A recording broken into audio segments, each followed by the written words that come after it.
মার্কিন president Donald ট্রাম্পের নতুন শান্তি প্রস্তাবে আংশিকভাবে রাজি হয়েছে হামাস। এই একটি ঘোষণাই যেন বদলে দিয়েছে গাজার ভবিষ্যৎ সমীকরণ। প্রশ্ন এখন একটাই, এটি কি সত্যিকারের আশার এলো, নাকি এটি আরও বড় এক রাজনৈতিক ফাঁদের সূচনা? ট্রাম্পের প্রস্তাবটি কেবল একটি যুদ্ধবিরতি নয়, এটি এক বহুস্তর বিশিষ্ট রাজনৈতিক রূপরেখা, যার 3টি ধাপ আন্তর্জাতিক পর্যবেক্ষকদের দৃষ্টি কেড়েছে। প্রথম ধাপ সাময়িক বিরতি, 6 সপ্তাহের জন্য সম্পূর্ণ যুদ্ধবিরতি।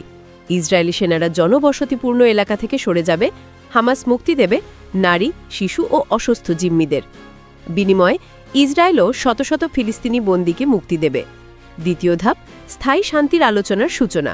এই সপ্তাহে কাতার এবং মিশরের মধ্যস্থতায় হামাস এবং ইসরায়েল স্থায়ী যুদ্ধবিরতির শর্ত নিয়ে আলোচনায় বসবে।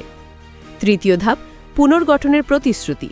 যদি স্থায়ী চুক্তি সম্পন্ন হয়, তবে গাজা পুনর্গঠনে আন্তর্জাতিক তহবিল এবং সংস্থাগুলোর নেতৃত্বে শুরু হবে এক বিশাল মানবিক অভিযান।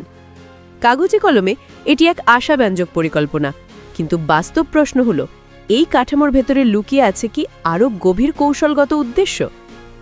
গল্পের জট খুলছে এখানে। হামাস পুরো প্রস্তাবটি গ্রহণ করেনি, আবার সরাসরি প্রত্যাখ্যানও করেনি। তাদের প্রতিক্রিয়া এক ধরনের কূটনৈতিক মধ্যপথ।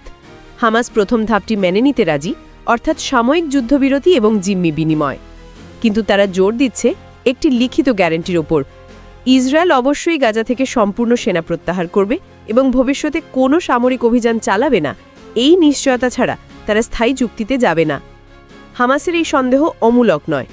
অনেক বিশ্লেষকের মতে ইসরায়েল হয়তো সাময়িক বিরতির সুযোগে নিজেদের সামরিক প্রস্তুতি পুনর্গঠিত করবে, জিম্মিদের ফেরত নেবে এবং পরে আরও কঠোর আঘাত হানবে হামাসের অবকাঠামোর উপর। অন্যদিকে ইসরায়েলের প্রধানমন্ত্রী বেঞ্জামিন নেতানিয়াহুর জন্য এই চুক্তি মানে এক রাজনৈতিক দোটানা। তিনি যদি হামাসকে সম্পূর্ণ ধ্বংসের অঙ্গীকার থেকে সরে আসেন, তাহলে তার জোটের কট্টরপন্থী অংশ সরকার থেকে সরে দাঁড়াতে পারে। অর্থাৎ এই প্রস্তাব গ্রহণ মানে হতে পারে নেতানিয়াহুর রাজনৈতিক আত্মহত্যা। রাজনীতি ও সামরিক হিসাবের বাইরে এই প্রস্তাবের আসল মূল্যায়ন গাজার মানুষের চোখেই স্পষ্ট। শরণার্থী শিবিরে এখনও কেউ কেউ নিঃশব্দে আশা খোঁজে। একজন বৃদ্ধা হয়তো বলছেন, আমরা শুধু একটু নিঃশ্বাস নিতে চাই, বাচ্চাদের হাসতে দেখতে চাই।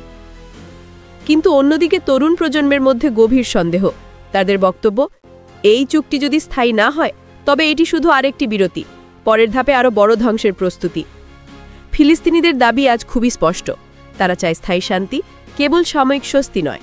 তারা চায় এমন এক ভবিষ্যৎ যখন তাদের সন্তানরা কংক্রিটের ধ্বংসাবশেষের মধ্যে নয়, স্কুলে এবং খেলাধুলায় বড় হবে।